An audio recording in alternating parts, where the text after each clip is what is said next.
तो CUET का result आ गया, तुम्हारा रिजल्ट बहुत ही बढ़िया है तुम लोगों का।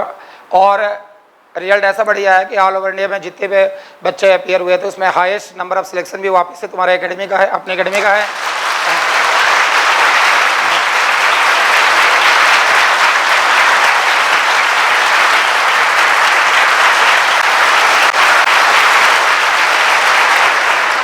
मैं रिजल्ट दिखा देता हूँ। तो ये रिजल्ट्स में उन सभी बच्चों के लिए जिन्होंने बहुत अच्छा स्कोर किया उनके लिए और जोरदार तालियां बजा दें।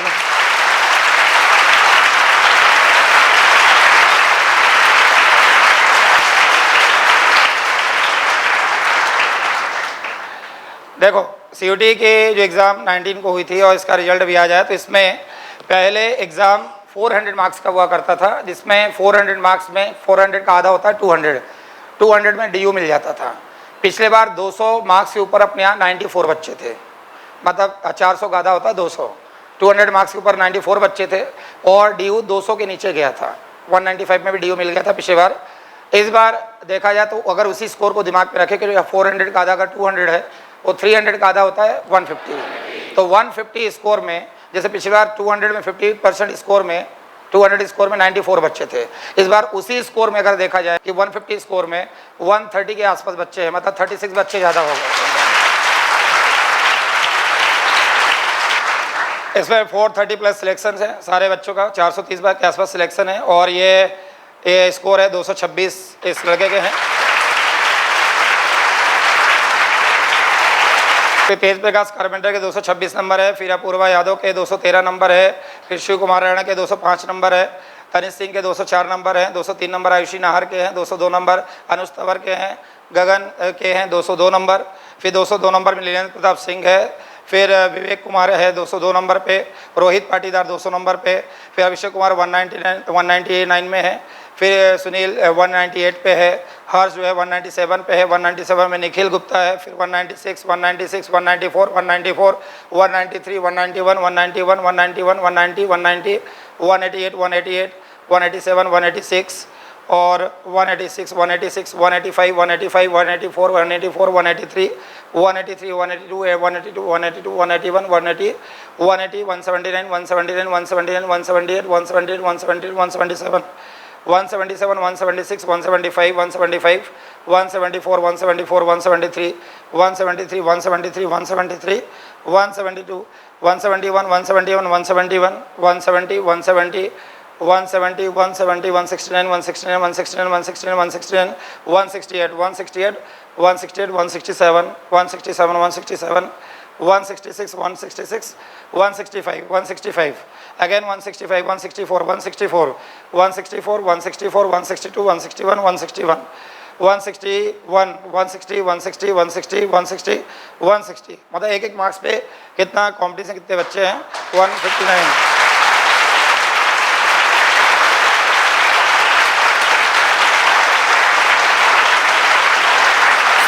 फिर 159, 159, 158, 158, 158, 158, 157, 157, 156, 156, 156, 155, 155, 155, 155, 155, 155, 155, 154, 154, 154, 153, 153, 152, 152, 152, 151, 151, 151, 151, 150, 150, 150 और 150 में पूरी लाइन है यहाँ पे।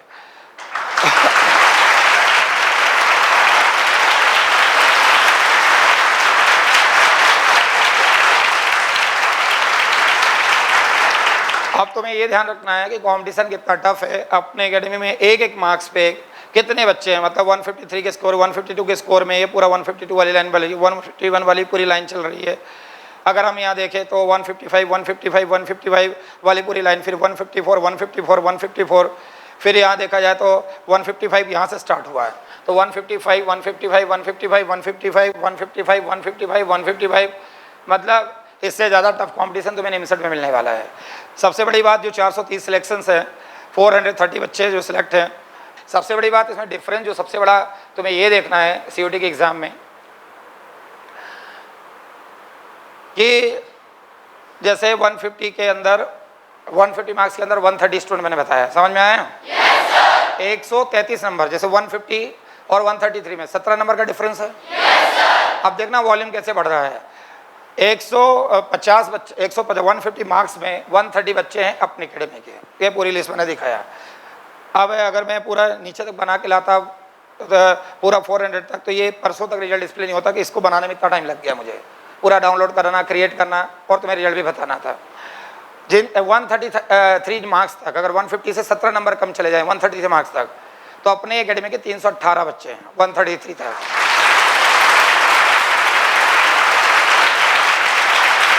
तो मैं समझाने का प्रयास कर रहा हूँ कंपटीशन कितना टफ है कि 150 तक 130 बच्चे तुम्हारी बैच के, 17 नंबर के डिफरेंस, मतलब पूरा वॉल्यूम अब वहाँ रहा, 17 नंबर के डिफरेंस में 318 बच्चे हो गए। और बच्चे कुछ जो बच्चे वो 133 रैंक से तुम्हारे 100 मार्क्स के अंदर ही है मैक्सिमम। तो कुल मिला के ये जो कंपटीशन की उतना वॉल्यूम वहाँ से मट रहा है, सेम कंपटीशन तुम्हें क्रिएट होगा निमसट में, NIT में। तो सबसे बड़ी बात ये कि अभी आगे और भी तैयारी करने की ज़रूरत है। जो मेहनत किया उसका प्रतिफल मिला, परिणाम मिला। कहते हैं प्रत्यक्ष को प्रमाण की जरूरत कभी नहीं होती, जो प्रत्यक्ष होता है उसको प्रमाण की जरूरत कुछ नहीं होती। 19 को एग्ज़ाम हुआ था इसका CUT का एग्ज़ाम दिया। एग्ज़ाम के बाद तुम आए, 2 दिन बाद मैंने पेपर सॉल्व कराया। पेपर जब सॉल्व करा तो सारे क्वेश्चन अपने मटेरियल का मिल रहा था। 4 दिन पहले जो कंप्यूटर की स्पेशल क्लास शीट थी, मेजॉरिटी क्वेश्चन उसके थे, मैथ्स पूरा कॉपी का था। पेपर होने के बाद अगर किसी को रियलाइज़ हुआ कि ये कॉपी और ये मटेरियल ढंग से कर लेता है, पेपर होने के बाद कुछ नहीं हो सकता। अभी NIT बाकी है, इससे ये बहुत बड़ी सीख मिल रही है। कहते हैं हार के पहले कभी हार नहीं मानना चाहिए, जीत के पहले कभी जीत नहीं मानना चाहिए। ये एक पॉजिटिव संकेत है भगवान ने दिया। ये हमारा उद्देश्य नहीं था। ये रिजल्ट तो अभी डिक्लेयर हो रहा है CUT का, लेकिन हमने ये जो रिजल्ट CUT का है, ये स्कोर तो सैटरडे के पिछले 1 हफ्ते पहले तुम देख चुके थे। अलग अलग वही स्कोर है। जो क्वेश्चन कैंसिल हुआ था उसके नंबर सभी को मिले, मार्क्स सभी को मिले हैं। तो ये CUT का जो स्कोर है ये तुम्हारे लिए नया नहीं है। 1 हफ्ते पहले तुम्हें मालूम पड़ गया था, और 1 हफ्ते पहले जो CUT वाले ने स्कोर जारी किया था उसके पहले जब मैंने पेपर सॉल्व कराया था लगभग सारे लोगों ने मैच कर ही लिया था। तो हमारे लिए अजनबी कुछ नहीं है। बस ये है कि एक ऑफिशियल उसका अनाउंसमेंट हो गया CUT का, तुम्हें मालूम पड़ गया कि अभी फर्दर मुझे कौन सी और मेहनत कितनी करना है, कितने स्कोर करना है। और तुम अपने एकेडमी का, अब अपने एकेडमी की रैंक लिस्ट उठा और ये उठा, तो तुम्हें जब जैसे एक मार्क्स पे इतने सारे बच्चे रहते हैं, सेम मार्क्स पे बच्चे हैं, इसका मतलब ये है कि अगर 150 एक स्कोर पे जो बच्चे हैं, जैसे 226, 213, 205, 204, 203, 202, 202, 202, 202, अब देखो 202 में 202 में 202, 202, 200 में, फिर 198, 197, 197, ये जो स्कोर में कंसिस्टेंसी चल रहे हैं। तो जो अपने यहाँ पहले टॉप 10 में पूरा 10 भरा करता था टॉप, उसका रीज़न था एक ही मार्क्स से सारे बच्चे हैं, शुरुआत वही कर रहा है, बंद वही कर रहा है। यहाँ बेसिक डिफरेंस हर बच्चों को समझना चाहिए कि जो CUT है और निमसट है एंटायरली डिफरेंट है। CUT बिल्कुल अलग चीज़ है, NIT बिल्कुल अलग चीज़ है। उसमें कंप्यूटर के वो क्वेश्चन नहीं आते, ना ही इतने क्वेश्चन आसान आएंगे NIT में। तो सवाल, लेकिन बस यही मैं समझा रहा हूँ बार बार कि अपनी क्षमताओं को बढ़ाने पे ध्यान दो। सबसे ज़्यादा इंपॉर्टेंट कि इस स्कोर को देखने के बाद हमें तुम्हें ये देखना है कि ऑल ओवर इंडिया का हाईएस्ट नंबर सिलेक्शन पिछले बार भी CUT में अपने यहाँ से था। अभी 2-3 साल पहले CUT स्टार्ट ही हुआ, इस बार भी है। तो इसलिए मैंने बोला कि प्रत्यक्ष को प्रमाण की जरूरत नहीं पड़ती है। अब मैं थोड़ी बोलूँगा CUT का रिजल्ट आ गया तो मैं यहाँ, ऐसा नहीं होता कि मैं कल बता दूंगा, NIT के बाद बता दूंगा, अगले साल बता दूंगा। अभी NIT के पहले नहीं बता रहे, कोई कारण है, बाद में बता देंगे, परसों बता देंगे, अगले साल बता देंगे, NIT के बाद बता देंगे। NIT के पहले हम रिजल्ट डिस्प्ले नहीं करते हैं, उसके पीछे कोई कारण है, हो तो डिस्प्ले करो ना।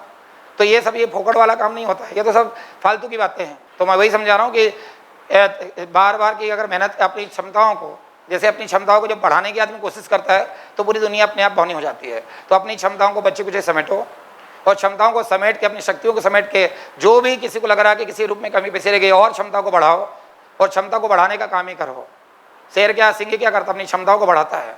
वो किसी से बहस नहीं करता, किसी से आर्गूमेंट नहीं करता। क्या कहते हैं, राज तिलक वनराज का, करे ना वन समाज, स्वयं पराक्रम करके ही सिंह बना वरनाज। तो शेर अपनी पराक्रम को इतना बढ़ा लेता है, इतना बढ़ा लेता है कि शेर का कोई चुनाव नहीं होता कि जंगल का तुम राजा हो, या कोई जाके उसको यह मुकुट नहीं पहनाता है। अपनी क्षमताओं को इतना बढ़ा लेता है, क्षमताओं को इतना ज़्यादा बढ़ा लेता है कि सारे भौने हो जाते हैं। तो अब क्षमताओं को वापस बढ़ाने का वक्त आ गया है। मार्क्स कितने भी ज़्यादा आ जाए, कम आ जाए, ज़्यादा मार्क्स वाले ओवर कॉन्फिडेंट ना हो। इस सब में सबको मैं बार बार समझा रहा हूँ कि जीत के पहले कभी जीत नहीं मानना चाहिए, हार के पहले कभी हार नहीं। ये है कि NIT की एग्ज़ाम बिल्कुल डिफरेंट है, CUT बिल्कुल डिफरेंट है।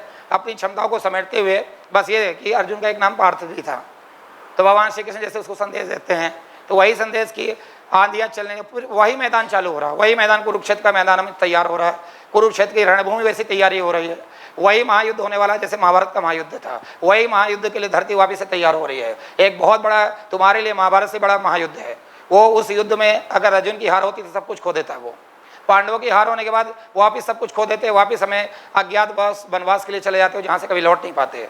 तुम जिस उद्देश्य और लक्ष्य को लेके आए हो तुम्हारे लिए एक महायुद्ध है, पूरा जीवन उससे डिसाइड होगा। तो वही कुरुक्षेत्र का मैदान सज रहा है, वही रणभूमि है, वही कुरुक्षेत्र है कि आंधियां चलने लगी, अब ज्वार तुम पैदा करो, कंठ में क्रंदन नहीं हुंकार तुम पैदा करो, और सज रही है फिर से कुरुक्षेत्री समय की भूमिका, पार तुम गांडियों में टंगार फिर पैदा करो, पार तुम गांडियों में